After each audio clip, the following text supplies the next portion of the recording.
boy, here we go. A few little announcements before we get started, gang. Thank you, everyone, for subscribing to the podcast. Please take a second to subscribe if you can. A right to here, a right to now. Just take your little ET finger and phone home on the subscription button. Also, I want to make an announcement. Really cool comedy/movie event coming up in Toronto, Ontario, Canada, May 8th and May 9th.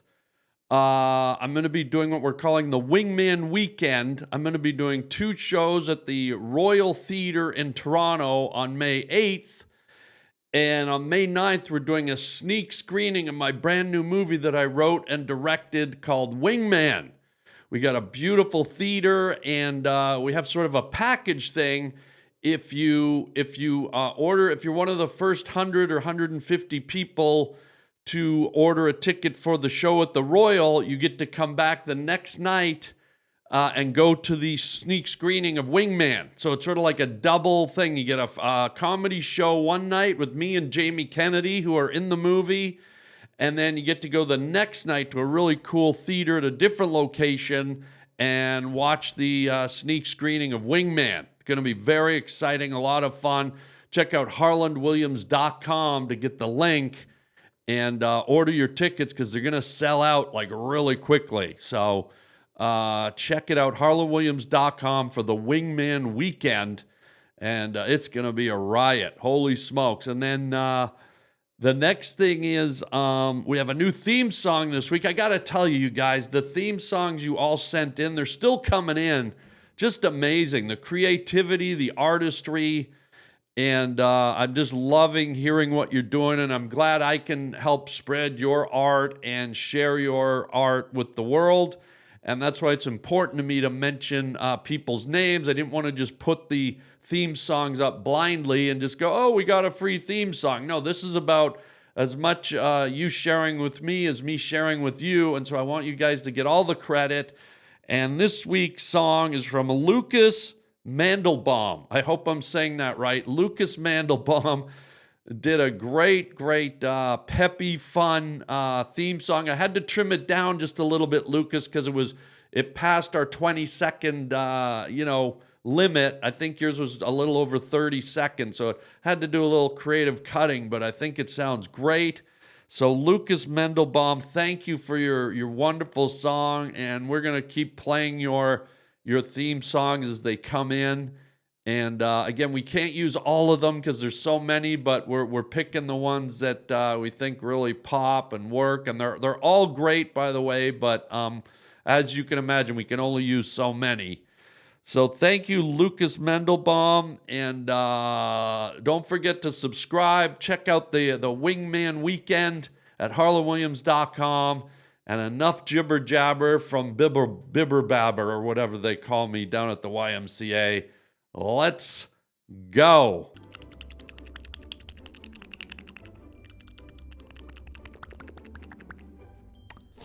Okay. What was that? You never heard of the Johansson technique? Crank it up, you freaks, the Harland highway screams, clowns with torches blaze. This twisted ride, my God, this Harland highway rocks the devil's night. Podcast! Do we need these headphones? It's up to you, bro. You don't have to have them. It's totally optional. Are you gonna wear them? I wear them because I'm a podcaster, but I'm also a technician. Right. Like I have to queue up theme songs. I have to queue up sound effects. Yes. I have to listen for anomalies, abnormalities, things that might interrupt the flow of what we're doing. So for technical reasons, even though I don't want to crush my wig, I have to wear them. Well, do you use Rogaine or Propecia or anything? I use Summer's Eve. I douche. Well, wow. Insulting. You've never put douche on your hair? Well, not firsthand, but secondhand, I've gotten it on. Oh, my yeah, head. Yeah. Rolling around at the Motel 6 in Bakersfield type of vibe. Yep. Yeah. Man. Yeah. Good rates. at the Motel 6? Yeah. If you go on Craigslist, you can pick up like a lot of times a guy will order it for a few days. Yeah. But then he'll commit the murder on the second day and leave. Right. You get the third day. Oh, wow. Because he checked out early. Doesn't need it. I mean, there's blood. Yeah. But he's hiding. He sort of had to make a getaway. Yeah. Oh, fascinating. No. Have you ever been in a Motel 6? And it doesn't have to necessarily be in Bakersfield, but you're having sort of a toss and turn, rolling night. You can't sleep. And you sort of roll over in the bed, and there's an oil rig worker there, like in your bed, and you didn't really notice when you came in. Well, that's the thing about the oil rig guys. Is, Yeah. You know, they're slippery. They're covered in oil. They'll just slide in on you. Yeah, right. Yeah. But they love those worky guys, like electricians, plumbers, carpenters, oil rig guys, dump truck drivers, steamroller drivers, graders. I like love holding it. hands with guys like that because they just have such rugged, they have calluses. Yeah. It makes me feel like man hands. Yeah, it makes me feel like a woman. You want to lay beside a stranger in a Motel 6 bed whose hand, it feels like he's been swinging axe all day. Yep. Like chopping down cedar, maple, even a birchwood, which is a hardwood. Sure. So then you get those, and their fingers are swollen, so they're like Paul Bunyan hands. Yeah, right. And then if the hand holding kind of goes to something else, anyway, so welcome to the show, guy. Well, I'm so happy to be here. It is always a pleasure to drive up your hill. Oh, dude. I mean, it's just I got a new car, as you know. Wait, what? Well, you don't know because usually you meet me. Yeah. You play music? Yeah, put the headphones on. This is what I'm telling you guys. This is the stuff you're missing out on. I mean, if you want to play headphone games, play them, but yeah, see? This is where the magic happens, party pants. Okay, this isn't like Linda Blair's roller boogie.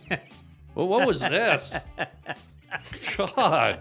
That's when you get older. When you were young, it was a full swing, and then you finally end up like Donald Trump, where you just barely. Young man. Yeah. You can do what you want. That song. Have you ever been to the steam room at the YMCA? Yes. Oh, God. Yeah. What a place. The funny thing is, everybody has the water dripping down on them. That's not even the steam. That's sweat. Yeah. That's man sweat. It's actually only about 71 degrees in there.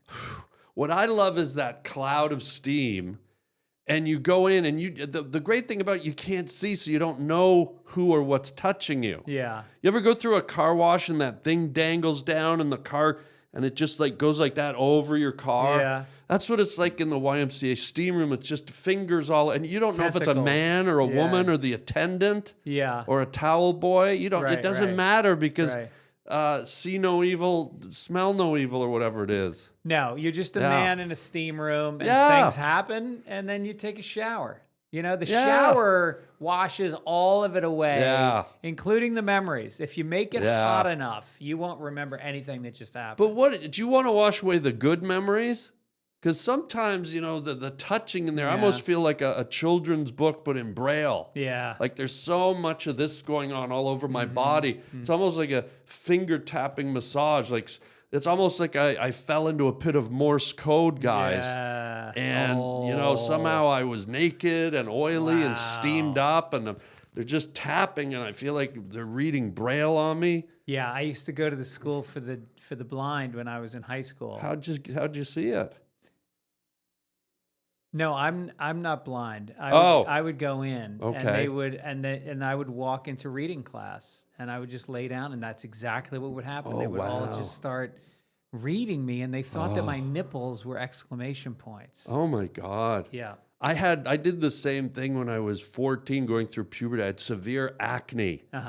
And the kids would read my face, and one day they all started screaming. It was Stephen King's The Shining.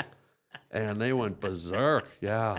Really terrified them. Yeah, but that's what bad acne will do. Acne vulgaris is the severe medical acne. Is that right? Acne vulgaris, look it up.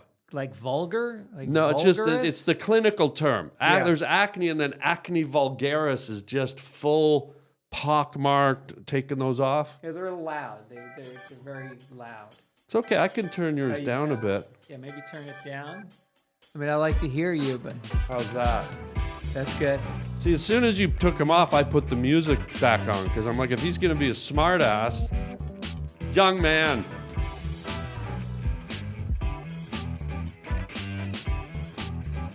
Would you, what are you doing? What were you doing? Well, I was at the YMCA in my mind. Now they're too low. Now I can't hear you. Oh. Hang on. You know, a lot of. There you go. That's perfect. Okay, that's perf. Good. Yeah. Okay. Maybe mine were too loud. Mine were too loud too. There's a little bit of an echo. Yeah. But now mine are evened out. Yeah, it's good. So see, this is why this stuff happens, guy. Yeah. To see, look at all the things that just happened now in the first 5 minutes that were tech related. Right. And music was brought into your into your life. I'm sorry? No, I just noticed the music gave you a little reaction. It put a pep into your miserable, wonderful, I'll tell you something about your life. Music. Okay. I listen to music. If I'm awake 14 hours a day, I'm probably listening to music about 7 of those hours. Whoa. I wear headphones. I go for walks with headphones on. I listen to music. When I'm working, when I'm writing, I listen to music. When I'm in the car, I'm listening to music. I love music. So you just really said you have headphones on almost more than half your day, but yet you come here and instantly insult me and my 12 viewers. Karen Crinkle Cakes down in Tennessee. She's in Tennessee now? Bill Blobsnot. Where is he? He's in Alaska, Anchorage. In Alaska. Yeah. Wow. And Terry Twat Tinklers down in Bermuda. Moved to Bermuda has last the internet week. now? Yeah, they got it. Wow. But yeah, so I just find it weird, the balance. You'll slap the headphones on your own time, but not on the Harland Highways time. No, when you play the music, I put them on. And all right, let me do it. Here we go. Right. Ladies and gentlemen, well, now that's right. You're here on the Harland Highway podcast. And my special guest, you've seen him. He's one of our favorite regulars. I think you've been on more than anyone else. Greg FITZSIMMONS is here, gang. Greg Boogie Nights FITZSIMMONS, and writer, actor, producer, choreographer. Wow. I want to say something else, but I won't. You just got to take it in sometimes. Yeah, I was going to say Night Rager. Yeah. But I won't. When's the last time you went out dancing? Or danced at a wedding? Or when's the last time you danced? Oh, good question, bro, Sephiush. It might have been just now when we were doing this thing. Yeah. I haven't done it. I used to do it all the time. I love dancing. And every time I do it at a wedding or something, I go, why are we not, me and my wife, going out on dates to places to dance? Why aren't you? I don't know. Well, why don't you then? Why don't you plan it? Because she's away. Where is she? San Quentin. Oh, she went to jail again? Yeah. What'd she do this time? Klepto. Wow. Hard to dance when you're in the big house. No, you're not allowed to. They won't let you. Nope. Do they have a dance night at San Quentin? No, they have the guards do, and they do it right outside the cells. Wow. But the prisoners have to watch and not move. If they move at all, they're put into solitary. Really? So it's a real torture. Oh, because I'm just picturing your wife and Manson doing the salsa or a box dance, like a traditional, classic box step. Yep, especially with the dead guy, you really can't move. Is he dead now? Manson? Yeah. When did he die? About 2 years ago. How'd he die? In jail. I don't know if he was sick. But I think I think he was severely sick. Yeah. Did I tell you that my friend wrote a book about him that's been on the New York Times bestsellers list for 5 years now? No, talk to me, guy. It's called Chaos. And it's about how the CIA was involved in... You ever heard of Coentel Pro? Coentel Pro? It's a CIA secret program that they ran in the 60s. What's it called? Coentel Pro? Coentel Pro? I'm not sure you're saying it right. I don't think I'm saying it right. Just because it's hard for me to know something. Like, it's like if we were in Africa and I said, oh, what do you think of the olifants? Yeah. And you're like, what? Like, if you could use the right word, it might help me be able to say whether I've done it or not. Yeah. So one more time. Coentel Pro. Oh, yeah. Fuck Coentel yeah. Pro. Coentel Pro. Yeah. 1 or 2? 2. Oh, fuck yeah. Yeah. Okay. So basically, the government set up this. There was the San Francisco free clinic, and then people would come in, and they had Manson come in, and they would dose them with LSD. And then, do you ever see The Manchurian Candidate? Yeah. All right, so it's like that. Which one, though? There's 2. I think they're the same story, right? Yeah, I mean, that's like, there was Quantuelaton 1 or 2. You right away said 2. Yeah. And then I asked you Manchurian Candidate 1 or 2, and you got argumentative. Yeah. So was it 1 or 2 you're talking about? The first one was Sinatra. Yep. The second one, Denzel Washington. Yep. So are we talking about 1 or 2? Sinatra. So the first one. Yeah. Okay, why didn't you just say the first one? Why'd you have to drag it out and just say Sinatra? Even though that is the first, why couldn't you just say the first one? Well, because I'm talking about the story, not the casting, and the story was the same in both. So I didn't feel like a distinction was necessary. Okay. Excellent point, guy. Yeah. See, but this is the benefit of articulation. Yes. Because there was a lot of miscommunication. Is that how you say it? Yeah, articulation. Are you sure? Yeah. Articulation. It's not articulation. It's to articulate, be articulate, and articulation is the act of articulating. But why would they say it different if it's the same word? Well, the same way that Manchurian Candidate was the same movie, but done with different actors. So if you could fuck off with psychoanalyzing me and tell your stupid story. When did Canadians become confrontational? Right? You used to be the gentle people. I'm just playing. You know I'm playing with you, my guy. I know. And I'm sending you an air hug right now. Yeah. Play the music. Dude. Oh, yeah, sorry.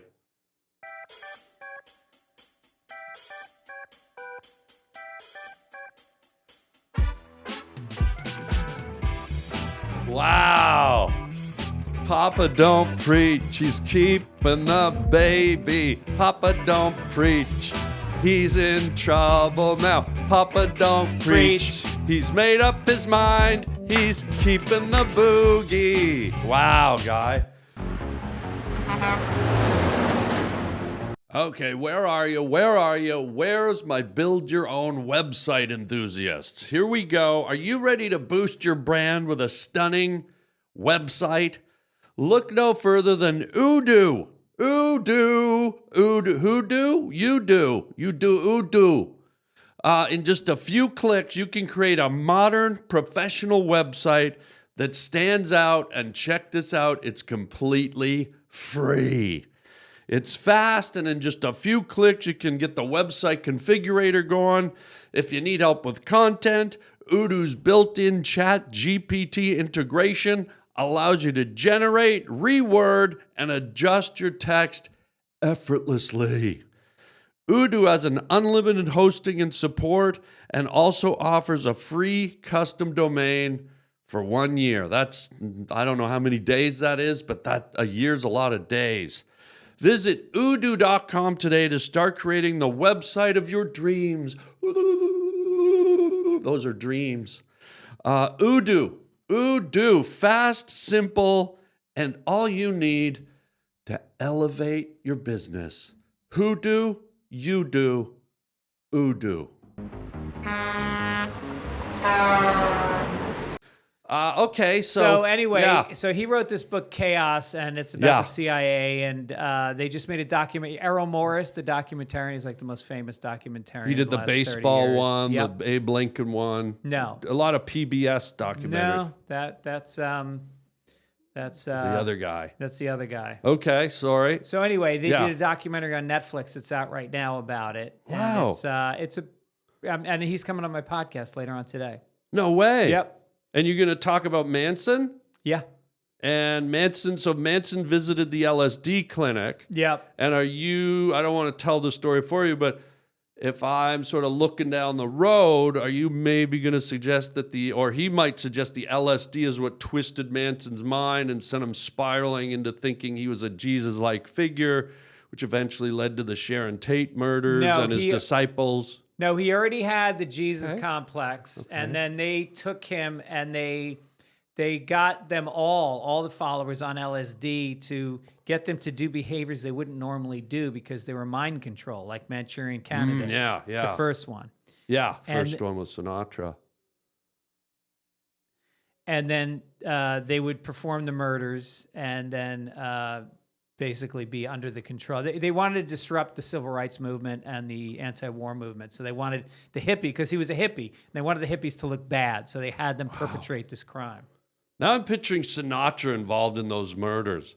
Let's do a murder tonight. Get that cuckoo knife and stab that cuckoo broad in the head. Let's do some murders tonight, cuckoo. You know. I killed him my way.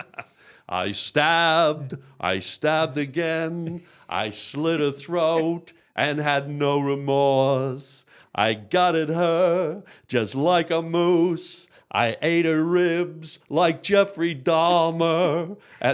Sorry, I get carried away. Wow, I'm a music guy too. that's I'm a music guy amazing. too. Fuck off. How'd you do it?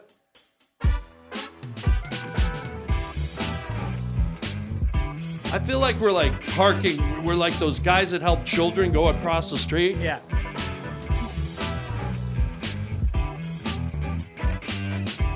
What the hell's on my hand? Is that a new shirt? Yeah. Does it say medium on it or something? I was doing this, and all of a sudden there's I thought it was a leech. Like you ever go swimming and there's a leech. Look at this. I'm doing this. I'm doing this shit. I'm like, what's that? My finger's got a extra large sticker on it. That is really weird. Oh my God. I gotta tell you a funny story. So, my mother, beautiful, wonderful woman. Of course, we all know that. Lorraine Williams. Yeah. And I think my mother was always sort of enchanted by wealthy people and people of means. We did well. We were a middle class family, upper middle class, but I think a lot of people when they meet really wealthy people, there's a little bit of that, oh wow, like how did they do all this? And look at all this stuff. And so one of our uncles was really wealthy, and he opened back in the 30s, the 40s, the 50s, he sold Rolls Royces and Bentleys and all the high-end cars of the day. Wow. So my uncle was a self-made millionaire, and he was like the only guy in our family that had that wealth. So he had apartments here and there, and he had a golf course spread in Palm Springs. What do you mean he had a golf course spread? Like he had a condo right on a golf course, like a beautiful, fancy, you open the back door and you're on the 7th hole, that type of thing. So my mom came to visit me here in LA. She goes, let's go to Uncle Arnold's place. We'll drive down. And you could tell she was all excited. She sort of liked being around that wealth. And she had a new dress on, and we go, and we're there. And his wife, Aunt Jin, she's sort of this tall Texas woman, but very elegant and dressy. You could just, sometimes with wealthy people, just they sort of drip their wealth. Sure. They dress well, they're manicured, they just care. Some Jewelry. of them, yeah, not all of them, but a lot of them carry it well. Right. It's part of their culture. And I'm not saying it's better or worse, but you can notice it. And so we're there, and she's... Like they wouldn't have like an extra large sticker on their shirt. Right. Yeah, exactly. right. Exactly. And so here we are. My mom's like such a sweet lady, and she wanted to make a good impression. She bought a new dress, and we go there, and we're there for about an hour. And there's, their help is bringing out some lunch, and my mom got up to look at a piece of artwork on the wall or something, and Jin, who's just sitting there sort of very regally, she goes, Lorraine, what is that on your dress? And my mom goes, what are you talking about? She goes, right there on your dress. And my mom lifted her dress up, and the plastic alarm was still on her dress. The big, long, plastic alarm was stuck to her dress. And Jen was just like, almost as if someone had spread pig blood on the door. It was just like the worst sort of poverty type of thing you could ever imagine. And my mom was mortified, and I'm just trying not to die laughing. Oh, that's the worst thing that could have happened. Yeah, and then I said to my mom, I go, how did you even get out of the store? Right? Did you shoplift this dress? Yeah. Like, so it must have been a faulty one, or someone deactivated but forgot to take it off. But, right. Oh, classic. That's fantastic. You were never invited back. Never. They probably thought she was going to steal things. They from thought the he house. was a thief, yeah. You probably came back to the house and all the artwork and everything had those clips on it. And they had a metal detector on their front door. They did an inventory when she left. Sweet Lorraine. I'm sorry, Lorraine. We just got to pat you down on the way out. Yeah, quick right. to check your bags. They have the wand. My mom beeps as she leaves their house. Beep, beep, beep, beep. There goes Lorraine. Hey, where's my underpants? Oh my God. That was like Eddie Murphy used to have that routine about like when you'd go to school and your parents didn't have money to feed you and you'd be sitting in class and your stomach would start moaning and he goes, and it would sound like, we're poor. Yeah.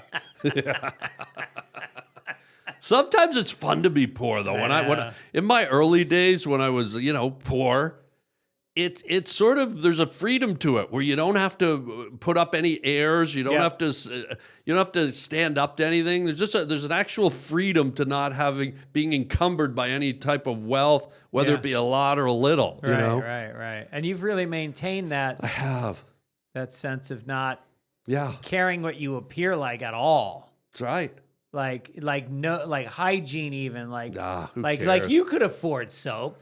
Why obviously. Though? Why? Well, it's an affectation. Yeah. Using soap and deodorant. Well, I do have soap, but what it is, it's when that little bar from the Motel 6 runs out, and they run out fast because they're that thin and they're about the size of a piece of Hershey's chocolate. Yeah. And then you got to wait till the next check-in to replenish your soap. So I have soap, but it's intermittently throughout the year. Yeah. So I stay, like the way you wear headphones for a large part of your day, I'm clean for a certain part of my year. I would think there's some people, and I've as you have spent time at Motel 6 or Super 8, which is just a step up. Yeah. It's 2 grades up from this. And if it didn't have the word super in it, you wouldn't know. No. Yeah. It would just seem like an 8. Yeah. Some of those guests are very large, and I wonder if that little soap is enough for their whole body or if they have to pick certain areas to focus on. Or even use it as a pad because it's so small. Like just open their butt crack, stick it in, and then leave it there. Right. And let it sort of disintegrate over the next 2 or 3 days. Yeah. Or maybe just stuff them in there, or even in the cleavage, and just like almost like a pallet of butter, a dollop. Yeah. Inside a piece of bread, you mean? Yeah, like the little dollops of butter you get, but instead they just put a dollop of soap and just let it slowly dissipate. And then they just put a piece of toothpaste under their tongue and they don't brush, they just leave it in there. That almost sounds like it would take a lot of the work out of the daily routine. Yes. I might adopt this approach. Yeah, I like it. I want to jump back to, because we don't want to pass this, that you were talking about Manson thinking he was a Christ-like figure. Right. I wonder at what point in your life where you're going along as Jesus Christi, as Holy Lord, Son of the Lamb. Sure. You've got even your disciples, like Manson had all his disciples, his follow. Good time for a break.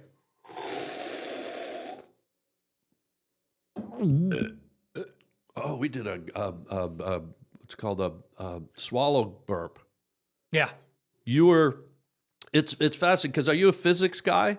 A little bit. You were forcing air out, and I was pushing air down. Yes.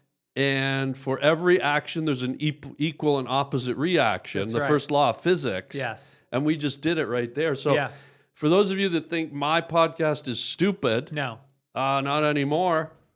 No, I really feel like there's things that are being said on this show that there's layers that only certain listeners are unfolding.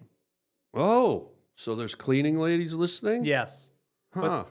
Yeah. What's the cleaning woman's name that listens to this show again? Rosa Maria. Oh, right. Motel 6, second floor, Bakersfield. She only does the second floor. Does the second floor. Wow. But she's up for a promotion. Yeah. They might have her do 1 and 2 eventually. Well, 1 I got to think is the busier one because you're going to put your first guests on the first floor. Yeah. And then once it fills up, then you get Maria's floor. And don't forget, it's a busy day. People think these gals come in the morning and they're done by 2. No. But when you got an oil rig worker who probably was on the rigs all day, stopped at Dairy Queen and Taco Bell, and leaves about a 7-foot skid mark on the sheets, you don't brush that out in half an hour. No. That's a long scrub. It's a long scrum, and the toilet bowl looks like there was a car race in it. It's just swirling. Whoa. Because you lay it in there, Yeah. and these guys will break the plane of the water. Yeah. There'll be so much it will rise like an iceberg. It'll come above the water. Yeah. And then when you flush that, Oh. it really hits the under rim. Oh, it looks like a raccoon in a blender. Yes. Yeah, yes. it's just, there's fur, Right. crushed teeth, Yep. fragments of a rodent cranium, Yep. Dairy Queen. staples. Sometimes there'll be staples. Staples in The there. Dairy Queen, what is it? Like the cone from Dairy Queen because he ate it so fast he didn't finish chewing it. Oh, There's God. bits and pieces of sugar cone. Oh, yeah, it's like you flush that toilet, that's like an Arizona shitstorm. Yeah. You might even see a baby, like a baby cow swirling around like you do in tornadoes. There's always that cow. And they can't save themselves because they have no muscle. Because it's the veal cow. Oh, yeah, the veal cow, yeah. They feed them, they rub them with milk. They rub them with milk and then they hang them. Yeah. They're on like hooks so that they can't use their muscles. But aren't they delicious? Worth it. I have to say, worth it. I'm all about animals. I don't like animal cruelty, but to bite into a piece of veal so buttery soft, I'm like, string them up. Yeah. String them up and hang them. It feels to me like if they knew how much we enjoyed it, I think they would knowingly give their lives. Did you say if they knew, or did you say if they knew? I think I just said new, but I think what you did was, again, you're putting layers into this podcast. Not everybody's going to get. Or even think it's funny. Sure. But did you think it was funny? I thought it was good. Yeah. Like on a scale of 1 to 10, how funny? It was like a Super 8. Really? Yeah. Wow. Yeah. Thanks. But if I could jump back to Manson real quick. Sure. Here's this guy. He thinks he's Jesus. At one point in your journey as the Son of the Lord, does emblazing a swastika into your forehead kind of end the journey that maybe you're God's son? Does that, do you still think you're the Son of the Lord when you got a Nazi death stamp in your forehead? I think that Hitler had a God complex as well, didn't he? Yeah, but he didn't tattoo a swastika in his forehead the way Manson did. Yeah, I think it's swastika. Well, what part of Boston are you from? New York, the New York part of Boston. Yeah, I'm from the south side. It's swastika down there. How do you say it? Swastika. Yeah, swastika down in the south of Boston. Yeah. Isn't that interesting how just a few miles, like northern Boston, southern Boston, we're talking the whole city across isn't more than 22 miles. But I said New York. Yeah. Oh, you were doing a Bronx accent. There was a Bronx accent. How did you say it? Yo, swastika. Yeah, swastika. Yeah. And by the way, just so for historical reference, even the Germans call it a swastika. Not the aberration that you're saying. Really? Well, if you think about the Jesus thing, a swastika is just the Jesus cross. Well, it's Jesus. With little feet on it. Oh, wait a minute. Say that again? It's the cross that Jesus died on. Right. But it's got little feet on it. So it can... Oh, so it's like a rolling... You can roll like to with heaven. Feet. Yeah. You could roll to heaven on a swastika. Right. The ingenuity, the way your mind thinks. Yeah. I think I'd like to get a necklace that's the cross. Yeah. But it's a swastika. Now you got me going. Wow. And it spins like a rim on a black person's car. Oh, wow. A spinning swastika. Yeah, those beautiful rims. Yeah. And it almost looks like the rims twirl independently of the rotation of the tires, so it looks like the rims are going backwards. So it would look like there's a spinning swastika rotating backwards on your chest and your cleavage. Yes. Almost like a cleavage hair trimmer. Do you have hair in your cleavage? Let me see. Oh, Christ. Yeah, you do. There's about 4 of them. Are you going through puberty? How old are you? Don't pretend they're itchy. There's only 4. What was this? There's no, you don't itch when you have 4. This is how you grow. You grow them. Yeah. Fertilizing the ground. Wow. Yeah. Do you have a lot of hair? Let me see. Yeah. You don't have a lot. Oh, yeah, down there. Yeah. In the middle part. I could use a good spinning swastika cut. I want to dip into something because you're an actor. You've done acting. Sure. You've done writing. You've written for TV. Yep. 4 Emmys. You're in the... really 4? Fuck, that's amazing. Yeah. So you're going to appreciate this next segment a lot. You've done acting. You've done producing. Any directing? I directed a couple specials. Okay, so that would qualify as directing. Yeah. Are you a White Lotus fan? Not this season. But you've seen it? I've seen the whole season. I can't stop watching, but I'm finding it not as good as the first 2 seasons. Interesting. Yeah. But would you say, from your perspective as a seasoned Emmy-winning producer, writer, and acting director, would you say that show sort of is elevated above your average show? It's a good show, well done? Yes. The execution is fantastic. The cinematography is good. I think the actors are well directed, obviously. Yeah. The writing? The writing this season I find to be a little bit directionless. Okay. What about the acting? And this is going over all seasons, the acting. The acting is great. I said that. If you had a chance to be on White Lotus as one of the actors. You kidding me? I mean, it's a career maker. You look at how many careers have been launched. Sydney Sweeney she blew up from that show. What's the other woman's name from? She was on Brooklyn Nine-Nine or Community or Parks and Rec. Yeah, one. She got very big from it. Yeah, it's great for your career. I think it's a lot of fun because you go on location. The first one they were in Hawaii. The next one they were in Italy. This one they're in Thailand, and you go for like 4 or 5 months. Wait, are you in the next season? Do you notice I'm beaming right now? No, you're not. You're not in the next season. Buddy? What? Buddy, the first guy I'm telling is you. Is this an April Fool's joke? This is not April Fool's. You're being 100% serious. Dude, I am in the next season of White Lotus. It's already been picked up for next season. It's already been picked up, and I signed an NDA. I'm not supposed to talk about it, but I don't care. I'm already cast. What are they going to do, fire me? What's the role? I play a guy who's a guy named Bark. Yeah. Bark something, and it's a role where I go and the priest that, let's say, and I'm not supposed to say any of this. I signed an NDA. But what are they going to fire me? I've already got the part. Sure.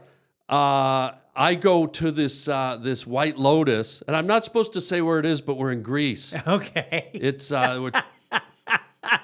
I hope this isn't getting you in trouble because the NDA means non-disclosure. Yeah, but what are they get? They've got me. I'm cast. Okay. What are they going to fire me? How are they going to? Did you sign a contract? Yeah. Oh, I'm good to go. Okay.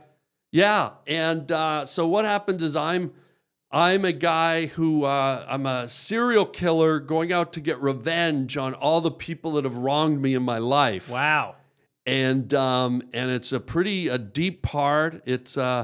It's gonna take all my focus, all my acting, and the writer producer Dave White or whatever his name is. What is it? Mike White, whatever. Probably find that out. But so and I know I'm not supposed to chit chat about it, but I got the part. And what are they gonna do? Fire me? I'm in. Did they pay you yet? They haven't paid. We haven't started shooting. We shoot. Because a lot of times they'll only pay you.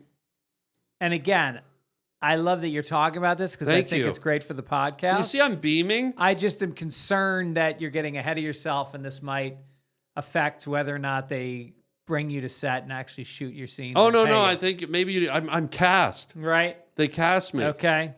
I mean, I audition. I have the part. And you're the only one on the series right now that they've cast. No, they've cast others. I don't know who they are. You have no idea who the other actors are? No, and I wouldn't tell. I signed an NDA, but we're in Greece. White Lotus, we're at a resort right on the turquoise ocean there. And I'm so excited because you have to be a certain cut of actor. Sure. You have to be, privileged. You have to be selected. I don't know what I've got, but I've got it. Well, you're idiosyncratic. I'm an idiot. What? What'd you say? You know Socrates? Yeah, he played for the Blizzard, right. didn't he? He played for the Blizzards. Yeah. So you're an idiot who's also Socratic. You ask a lot of questions. Oh, I thought I was an idiot soccer player. No. I'm sorry. No. So I'm an idiot and I ask a lot of questions. Yeah, so you're an idiot Socratic. Wow. Yeah. Huh. Well, I'll tell you what else I am. I'm beaming. I can see it. I mean, And what is it? What kind of money are we talking about? What do they pay you for something like that? Well, I'm not supposed to say, but it's about, for a guy at my level, it's $225K an episode. And you didn't hear that from me. I can't, that was sort of $225,000 an episode? An episode. And that's sort of not supposed to be talked of. They said in the NDA, and don't you're mention in it. There's usually 10 episodes. Yeah. Are you in all 10? You do the math. That's like $1 million. Dude, it's on HBO Max. I mean, I'm in the game. Wow. I'm really excited, and I shouldn't do this, but I want to, in a way to sort of prep, and in a way, because you're in the game too. Sure. In a way to tease my viewers, and I don't know if you want to say cock tease them or just tease. Uh-huh. I sort of want to pull you into the equation a little bit. Okay. Because I know there's still some open spots on the White Lotus in Greece. Really? Yeah. And I just, as a little warm up for me, I have one of the scenes from the third episode. They've sent me 4 of the episodes to read. This is from the third episode. But is this, should you be reading this? Dude, Dave Smith, this guy cast me. Dave Smith was in the room, the writer, the creator. White? Mike White, whatever his name is. He was there. He cast me. I've got the part. Yeah, okay. It's like I've got the job. Okay. Okay, so I read a little bit. What are they going to fire me? I got the gig. I guess so. But what I'd like to do to share with my 7 or 8 viewers, Paul Pummelnuts down in Dallas, and Farrah Funbags over in Cincinnati. Would you want to read one of my scenes with me and sort of tease? I'm not going to lie to you. This wild? I'm beaming now because I feel like, is there a small chance that I'll be seen reading this and be considered? Well, this is because we're buddies. We're the buddies. Yeah. I think, look, why can't I share my good fortune with my buddies? If Mike Walters is watching this, the creator. Mike White. Who is it? Mike White. That guy, yeah. He's probably going to get wind that I'm plugging his show for him. Yeah. I mean, everything, Yeah. it's always good to plug something. That's true. And I'm getting ahead of the curve for him. Yeah. And I'm sure he's going to watch this. And if he sees you, and I don't want to put pressure on you, but I would read good if you could. It's a little bit like an audition now. It's a little bit, but I would really ratchet it up to sort of get to my level. And you're going to read Tim. Do you have any, what's my motivation here in the scene? You're the guy that did me wrong. Let me get my glasses on here. My character. I can't believe this. This is White Isn't this Lotus wild? season 4. I play Bark Beamwall. Okay. And you're one of the people from my past that has sort of done me wrong somehow. Okay. And I'm going to read it all. And I'm sort of here to even the score on White Lotus 4 in Greece. But you didn't hear that from me that it's in Greece. Okay. But I would just preface this, and I don't want to put prep, but I would sort of try and ratchet my game up right now if I were you. Like if you want to take a few deep breaths, like, dude.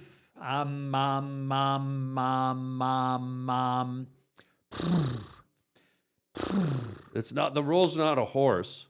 It's a human. It's Tim the human. It's not a horse. Is there a mom in it? No. Okay, then I'm way off. Let's give you another moment just to settle in, because I want this to be a moment for you. I've got the part already.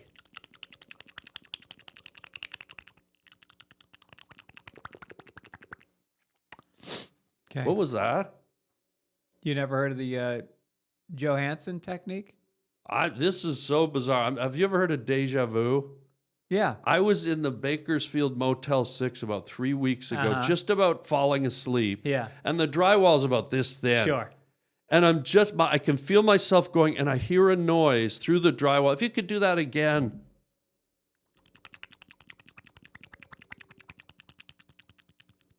Yeah.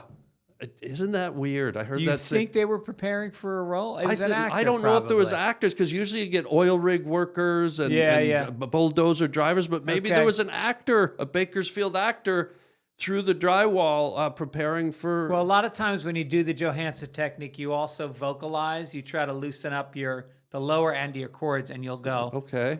Oh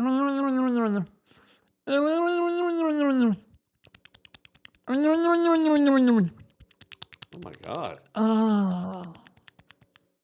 I am having... If Deja Vu can go to Deja 3 or Deja 5 even, it's like I'm there. Really?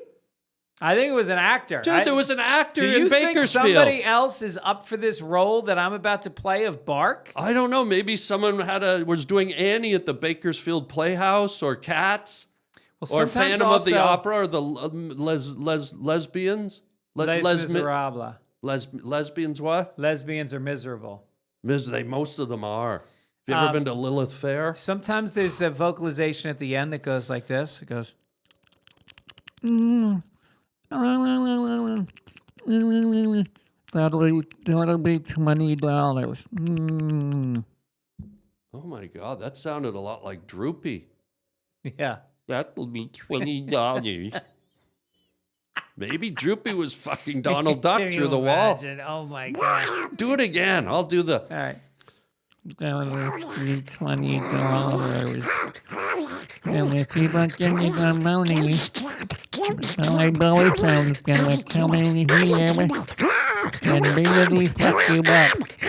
All right. Okay. Go get a towel. Go get a towel, Donald. What a mess. I'm the one that should have ducked. Yeah. Okay. Okay. I think we're ready. Let's do it. Folks, this is, and I shouldn't be saying this, but I'm just giving White Lotus Season 4 a little promotion. They could use it. I mean, nobody's even heard of it yet. This is a scene from Season 4. I play Bark Beamwall, and my guest actor today, Greg FITZSIMMONS. What's your agent's name? Just because they're Gersh probably... Agency, Greg FITZSIMMONS, 5'8", 150 pounds, and went to the neighborhood playhouse in New York. I'm just sort of expediting this because I think from this read, they're going to want to... Okay. You're going to get calls like today. Actor, writer, Greg FITZSIMMONS will be playing Tim Tendertouch. I'll read the action, and then we'll just segue right into the scene. Are you ready to go? Yeah. Again, I play Bark Beamwall, and we're at the White Lotus in Greece. Just let me... Bark Beamwall stands at the end of a pier, staring into the sparkling aquamarine water. A distant, far-off look in his eyes. Suddenly, a tall, dark man appears beside him. Tim Tendertouch, a pervert priest from Cleveland. I thought I recognized the smell of that hair. Well, if it isn't the devil himself, disguised as a priest. Tim stares out at the water. I haven't seen water sparkle like this since they found a cure for spinal bifida. What are the odds? Bumping into you here at the White Lotus. Or as some call it, paradise. The Lord doesn't use a road map. And bubblegum don't stick to a bald man's ass in a hailstorm. And yet, here we are. An awkward pause. I'm surprised you remember me, Bark. How could I forget the guy who stole my childhood, burned up all my dreams, and stuck me to the side of an eternal hell like Velcro in an Arizona shitstorm? We all make mistakes. The Lord forgives. Spare me the Bible verses, perv. You should be in jail. Ja, maybe. And a Hostess Twinkie should be on a shelf at a 7-Eleven, but sometimes it ain't. You do know I'm going to have to kill you tonight, preacher man. Oh, really? Not just for what you did to me, but for all the other silent voices that are rocking in their misery. Their lives polluted like Mississippi stinkfish. Maybe time to get over it, huh, cowboy? No, I don't think so, preacher man. An awkward pause. You know what I like about the ocean? The sea cucumbers? Close. The shrimp. Oh. They be all pink and puffy and not just regular pink. I'm talking sweet, fucked up pink like an Egyptian barbecue. And what's that got to do with anything? It means your soul is gonna charbroil in hell like a Dairy Queen Brazier burger. Oh, I guess we'll have to see. How about that now, won't we, fatty cheeks? I hope you like peanut butter parfaits, preacher man. Tonight, you're gonna die. Bark points his finger like a gun and pulls the trigger. Bang. Bang. Bark winks, grins, and silently walks away.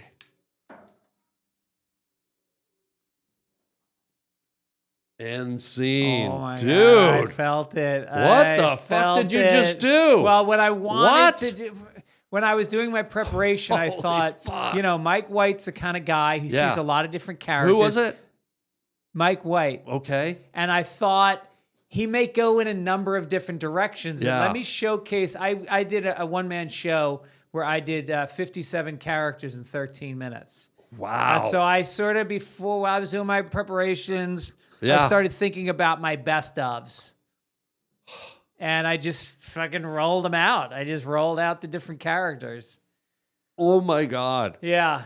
Yeah. It was so convincing. There were moments there where I thought, even though it was just me and you, Yeah. there was like a whole menagerie of different international thespians. Right. I think I heard a Pakistani boy. Yep. I heard a Eurasian prince. Yep. I heard a woman with a dildo velcroed to the back of her esophagus. I mean, the I can't believe you potpourri. picked up on all of those. Well, this is a tribute to what you do. Yeah. Well, I was thinking about IHOP, you know, the International House of Pancakes. Oh my God. And I was seeing a different person in each booth of the International House of Pancakes. More like International House of Thespians. Yeah. What's your agent's name again? Because I It's think. the Gersh Agency in Hollywood, California. And who's your contact? Bob Jew.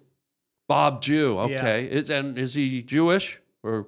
I have no idea. Yeah, Bob Jew. Is he good? He's very good. Well, he's going to be picking up the phone Right. Now, do you think I Wow. should go in at $250 an episode? I can't negotiate that for you, and Right. I'm not even. I wasn't even supposed to say. But what Yeah. are they going to do? Fire me? Right. But I would, get Bob Jew to shoot high. Yeah. And what you bring to the table, it's almost like you brought 6 or 7 characters. Well, the thing Oh is, my again, God. in my one-man show, fits, because I felt like I can fit into anything. It was at the Upright Citizens Brigade Theater. Oh, wow. And both the people that were there in the audience said it was, they stayed right to the end. Both of them? Yeah. Oh my God. What a testament to what you do. Yeah. I watch the Discovery Channel a lot. And every now and then you get lucky and you find like a 45, 50-minute documentary on chameleons. Uh-huh. And what I saw from you just now was so chameleon-like. The way you shadowed and drifted in and out of international flavors and characters. Yeah. Can I be honest and open? I'm a little bit scared that what you did superseded what I did. And I just hope there's no sort of like... Dude, whatever happens, we're friends. We're friends. I mean, you would never. Like if they said take Harland, like you take the bark role that I did, that you wouldn't, right? It's just the thing about White Lotus is it really is about the casting, and I love the show so much. I would just do what's best for the show. You would do. I mean, and that is no reflection on how I feel about you as a friend or an actor. But I'm sure that wouldn't happen. Yeah. Because I'm cast, so nothing's gonna happen to me. Sure. I mean, I was the one that said, bring your A game, and I didn't think you'd, bring your A fuck your friend over game, really. Like I said, act and do your best, but I don't think I meant like lay your buddy down over a plastic garbage can you just bought at Home Depot, rip his corduroy JCPenney jeans down and power rip them. It's not like that. It felt like it. The thing is, when I was at the neighborhood playhouse in New York, they told us it's about the process, and that the process sometimes involves losing friends and marriages and children, and it's about honoring the work. And in this case, Mike White's work it needs to be elevated in whatever way. I sort of feel like, as friends, that I just got acting raped by a fellow thespian. Like, I feel like, here I was swinging on a cord across the chandelier-riddled theater of Phantom of the Opera. Oh, wait, hold on 1 second. What's going on? Cool. Hello? It's Bob Jew. Oh, yeah. Fuck. Oh, my God. No. What? Wait, but Talk to me. Is that role already cast? What is it? Recast.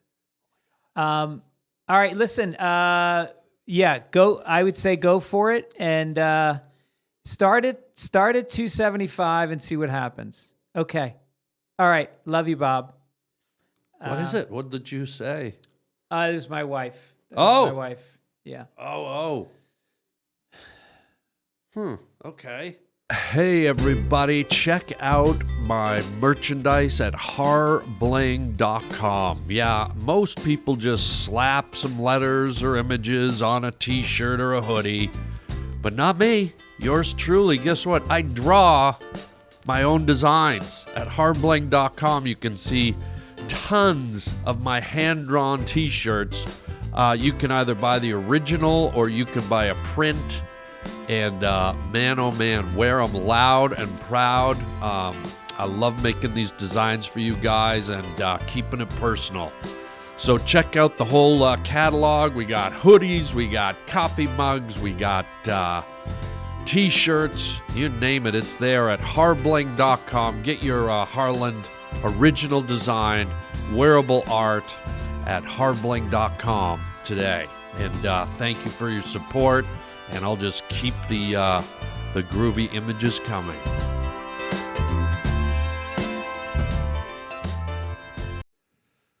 Well, anyways, thanks for this. This was cool. I just feel like I'm so excited for you. Thank I know you. How hard you work. I'm beaming. I remember seeing you as the hitchhiker in that film. Yeah. And you were really good in that. And you know what? At the end of the day, if that's all you ever do, that's fantastic. That's something you can, tell your nieces and nephews about. And, But it's not all I'll ever do, because I told you I'm cast in White Lotus 4. That's right. Yeah. That's right. That's and great. when you're cast, you're cast. You're cast. I mean, it's so rare they go back on those things. And, there's also Bark. The guy I read for is Tim. Really good. No, Tim, the guy I read for Tim also, I think, really pops. Yeah. I can almost, this is going to sound crazy. Okay. I can almost see you playing Tim. I feel like. Right, if I wasn't cast as Bart. Oh, yeah. What was that? What? I was like a 40-second yeah. I was like they call that the Hollywood blow-off. Oh. That's like driving down the highway and flipping off a guy. Right. No. No, I just I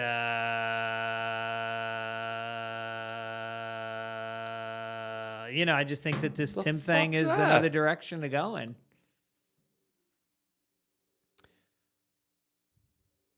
Interesting. Well, thanks for doing this. Is there a kind of a hair cutter place and a stylist place nearby? It's on the way home. I gotta. What are you doing? Spruce up a little bit. I get a thing going on. Yeah, there's Larry's. Okay. Supercuts on Larry's Melrose. Supercuts. Okay, great. Switch gears here for a minute, guy. I'm feeling a little, I don't know. I feel like the energy changed a little. Yeah. Okay. Wow.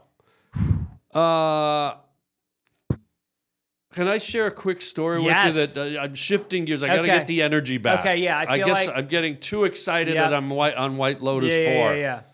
But let's bring it back down to earth where the lay person can relate. Okay. Because as a high paid... Is a lay person a Hawaiian person? They could be if you put a lay around them, or it could be a Bakersfield whore because they're always laying on their back. Right. But what I want to share... Is it somebody who likes potato chips a lot?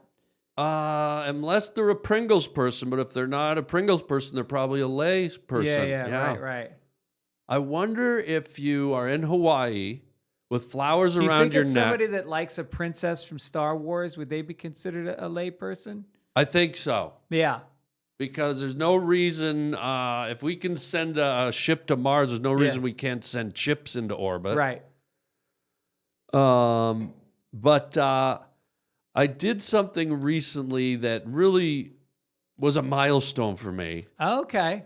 If I could share, not that I want to spread more good news, but I drove through a mall for the first time. No kidding. You drove through a mall? Like the Blues Brothers? 2 weeks ago. Right through the drywall, right through the rebar. Really? Plowed right through the wall, drove down through the mall, ripped through a Victoria's Secret. Whoa. Drove down the escalator, Greg. Drove through the food court. Took out an Orange Julius, that big orange, and the kid was in it and was rolling through the food court. I took out a Panda Express, honey walnut shrimp flying through there in children's hair. Oh my Armenian God. Kids, shrimp in their hair. Yeah. And so I just want to say, driving through the mall, I want to say thank you, Cybertruck.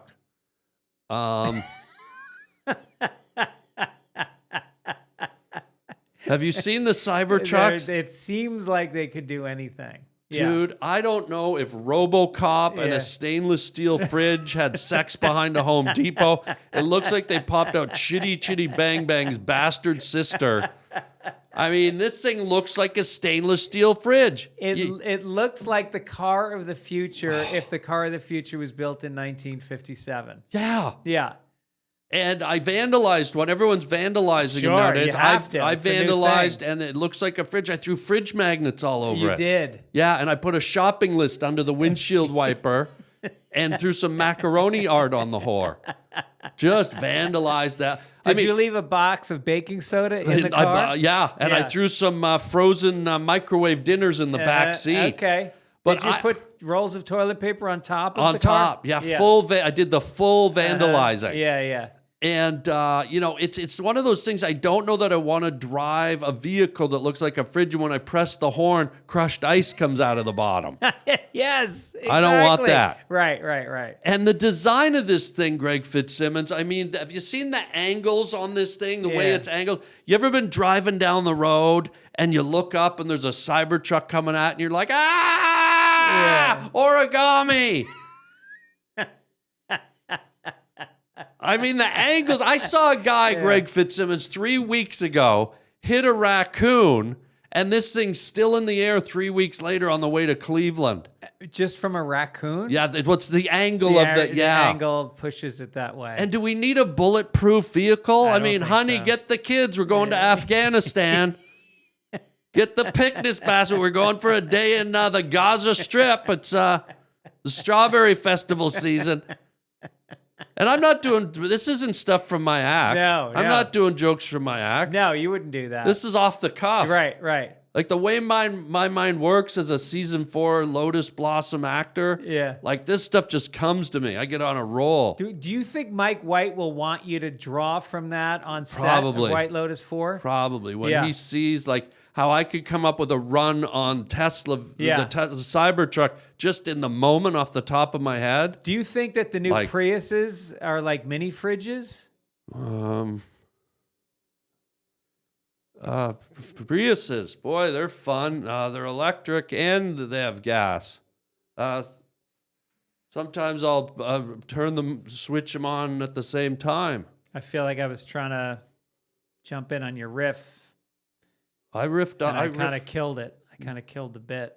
No, I riffed on Priuses too. Like I didn't even have anything prepared, and I did that last bit about how they're electric and gas. Yeah. And you saw they were almost like just like the Cybertruck. I just right there. I had a bit. Right. Like so that the Cybertruck wasn't pre-thought out or part of my act. No. But what about the Waymos? Have you seen the Waymos? The Waymos, I try to cut them off, and I really do. I get in front of them, and then I slow down to a stop. Oh. But they actually will whip around you when you do They will? that. Yeah. So a lot of times they slow down to a stop, but once in a while they kind of like, they rip a move around you. Well, just so because they're not all over the country yet, but here in Los Angeles, the Waymos are the driverless taxi cars. They're all over LA. Multiple, dozens and dozens of them. They say there's 200, but I swear to you, I see them at intersections, two at a time. Yeah, me too. There's way more than 200 of them in LA. There's tons of them everywhere, and they're just driving, and there's no one behind the wheel, and they've got all these little spinning things on them. Yeah, and on the roof they've got this pointy thing, and it's spinning. Yeah, and now I carry in my front seat everywhere I go. I have oranges and grapefruits. Yeah. Because if I get behind one at a stoplight, I run out, jump on the roof, and make fresh orange juice. Oh, it's unbelievable. That's a great idea. Oh, yeah, it's delicious. Oh my God. And I noticed I was behind one the other day, Greg FITZSIMMONS, and these cars aren't just cars; they're Jaguars. They're Jaguars. It's a nice car. It's Jaguars. It's Jaguars. Yeah. It's a Jaguar. Yeah. And I'm sitting there going, "This car is beautiful," and I'm thinking, what if some loser in a Prius or a Dodge Neon is behind this beautiful Jaguar with no driver, and he goes, holy fuck, even nobody has a car better than me. Yeah, it's so weird for me to be alone in one of those. I've taken one. You have? Yeah, it's just very strange to be alone and jerking off in an Uber. You know? Wait, what were you doing? I was jerking off. I mean, if I'm alone, if you left the studio right now. You said Uber, though. There's a driver in an Uber. No, but this is like an Uber, except without a driver. Without a driver. Yeah. So you were what now? I was whacking off. In the Waymo. Yeah. Were you in the back seat or the front? Both. Yeah, I guess. I put the legs in the front. I got my head in the back. And I guess part of you gets into the front. Right. The liquid part. And how was it? Did you hit any speed bumps or potholes? Well, what I realized was I thought the windows were tinted, and then I saw a bunch of there was a bunch of guys in a what do you call those big cars that are electric now? The big trucks. Cybertruck. Yeah. There was a bunch of tall. They were Marines, and they were in the Cybertruck, and they were looking in at me. Oh no! Yeah. And you were doing what? I was masturbating. And what was their reaction? They saluted. A full-on military salute? Yeah. Like one of these? Yep. It's probably because, when they do that thing at the funerals and they shoot the guns, 21 there's a lot of the military, like ching, the Yeah. ceremony. Oh. And did you happen to, have your moment as they were going by? I was finishing just as they came by. That's what that was. Oh, dude, right. that's almost like an auto response for them. Yeah, right. Oh, what? Talk about synchronicity. I know. How fun. Because if it had been circus clowns pulling up next to me, I don't think they would have saluted. They would have squirted their flowers. Right. They would just... I'm squirting, they're squirting. Right. Yeah. And there's a guy on top of the car, and he's making orange juice. And there's 400 in the trunk. Yeah. Unbelievable. Yeah. Yeah, good for you. I'm always thinking if I ever get into those Waymos and there's no driver, what's to stop me from going into terrorist mode and jumping over into the seat behind the steering wheel and just saying, fuck you, Domo Arigato, Mr. Roboto. We're going to Cleveland. Right. Like, what's to stop me from taking over the pilot seat? Because I think they have Asian people that are watching what's happening in the car. What kind of people? Asian, and they have an ejector seat. Well, it sounds like you were in the ejector seat in the back. That's right. That's. So there's an ejector seat. So if you commandeer the steering wheel, you will be jettisoned right out of the ceiling. That's ingenious. I wonder how they would prevent a takeover. That's very smart, and it makes total sense. Yeah. I remember I went recently to San Francisco just because I love the people. What about the rice-a-roni? Do you love that? I love the rice-a-roni. Okay. And so I went up to San Francisco just because, again, I was just hanging out with the people. So I got to the airport, and I got a Waymo, and it drove me to my hotel, and it had a kiosk check-in. You check yourself in. And then I ordered some Uber food, Uber Eats delivered to the room. Yeah. And then I watched some porn, and I masturbated. And then I flew home. Were the Marines in the room when you were? They were downstairs, and so they didn't see, so they drove by, and I was trying to aim it out the window to land on their electric car. Oh. But I missed. Speaking of, if I could just say, my neighbor's wife got a Tesla. Yeah. And she doesn't even drive it. She uses it as a vibrator. Really? Well, it's got a 425-mile range. I mean, you could masturbate from Glendale to San Jose and back. Yeah. You just made me think of that because of all the... So wait, she lays down in the driveway in front of the car? I don't know. Watch her. She's just the battery life. I don't know how she does it. Wow. But yeah, that's a battery. And then it's got the antenna on top, which are like the rabbit ears on a vibrator. Is that what they are? Yeah. Okay. It does the clitoral stimulation. Wow. Is this a blue show? Do people work blue on this show? Yeah. Okay. Yeah. Why not? Freedom of speech. Say what you want to say. But it was just so great, hanging out with the people in San Francisco on my trip. You went alone. Yeah. And it sounds like your whole trip was automated. I mean, you had an autopilot on the plane. Yeah. You had a driverless car, so you didn't have to talk to anybody. Right. You ordered food, so you didn't have to interact at a restaurant. At the kiosk to check in. And the kiosk was like an automatic check-in. Yes. Did you just, for entertainment purposes, because I can't imagine you stayed in the room all day, did you go to a Home Depot, gather a bunch of things, and then self-checkout with the gun? Yes, I did. I got lumber. I got screws. Oh, my God. Yeah, I got a battery and flowers. What'd you build? I built a flowery shed that was runs on electricity from a battery. Wow. Yeah. You are one innovative guy. And well, you don't know. I mean, you don't know if there's going to be another Y2K. You remember Y2K where everything shut down? I don't use lube. Mm-hmm. Do you use lube? It sounds like it. Raw dog it. Oh, why'd you say that? Y2K? The jelly? Is that what are you talking about? Why? Y2K? Why? Why not 2K? Why not 2K? Wasn't that from Shakespeare? Y2K or not to Y2K? That is the question.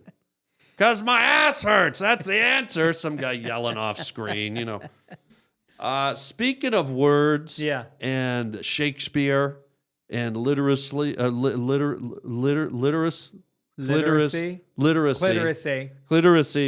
Our final segment, Greg Fitzsimmons. We do words from the wooden shoe. Oh, yeah. Where we dip into the old cloggy. You pull a word out and see if there's a story from your journey in life that gets triggered by this random word. We never know what we're going to get here. This one says extra large. Oh, here we go. Here we go. Oh. Is this from your shirt? Oh my God. That's the story right there. That's how weird. When has that ever happened in anyone's lifetime? Just like doing this. And it's on your finger. Yeah. Like it just literally bizarre. It's like a clothing leech. Yeah. No, this says my skin. Oh, okay. Okay. Well, I'm Irish. I took the test and I'm 99% Irish. Okay. What's the 1%? Mongol. Oh, wow. Because that was Lloyd? Genghis. Lloyd or just Mongo? No, just Mongo. So not the Lloyd. I would guess the Lloyd, though. You look about a 1% Mongoloid. Yeah. No, Mongol. Lloyd? No, just Mongol. It's a part of Asia. Well, it's sort of like a nickname. Liz, Elizabeth. Can we just call you Mongoloid? It's obvious, guy. You're wearing an orange jacket. I took you this long to make fun of my orange jacket. I'm not making fun. I love it. I love it. So my skin is, I'm Irish, so yeah. I always say laying in the sun for me is like putting a fork in the microwave. It just sparks and a lot of pain. Yeah. And I still believe on some level that I can tan. After 58 years, I'll still lay out to see what happens. And all it does is turn pink and then back to white with then the skin peels off. But isn't that the basic premise for tanning? Like the layer of epidermis burns off and then it allows for the tanning once that first shedding happens. Yes, it's like a snake. Yeah. But underneath, it's the same white that was there before. It really? Never goes to a darker. You look like you tan. Oh, I tan real nice. Yeah. I look like Fabio at a Build Your Own Bear Center. Oh, yeah. Like just glaze me. Build your own Fabio. Oh, glaze me and bend me over a 24-hour buffet and breathe in the shrimp. Yeah. Oh, so are you sure that 1% wasn't albino? Because it's possible. I don't think albinos can tan. You should be tanning a little. Yeah. You've never had a tan? Never. Well, I just burned. I was a caddy when I was a kid. I used to carry golf clubs for like 3 years at a country club.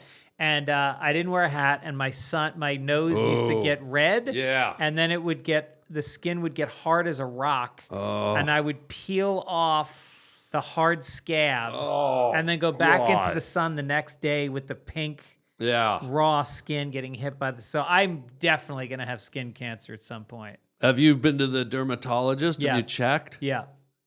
Your friggin' nose probably looked like E.T.'s finger. Yeah.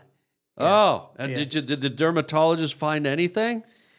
Well, he put his finger in my butt, like they do, and he said that he doesn't think I have skin cancer. He put it in your butt. Yeah. Your dermatologist. Dermatologists look at exterior skin. So why did he put his finger in my butt? Well, there is skin in your butt. Right. Okay. I don't remember getting a burn back. No, I did get a burn back then. I was in Tijuana. Huh. Maybe he was looking at whether or not there was skin damage from my sunburn in Tijuana sunset, they call that. Yeah. Tijuana sunset. Right. You don't forget a Tijuana sunset. No. It's 2 bottles of tequila, and then you wake up with your legs backwards on a Mexican mattress. Right. Tijuana sunset. Yeah. Haven't had one yet, but they sound fun. Well, they are fun, and you can do it now with AI. You can on your own mattress. Oh wow. You can do Tijuana sunset. TSAI. Yeah. Love it. All right. Well, Greg, holy shit, man. We covered a lot of ground. Covered a lot. We did physics. What didn't we do? We talked about Manson. Congratulations again on your role as Tim in the as White Lotus. Bark. No, well. Bark. Could be Tim. Could be Bark.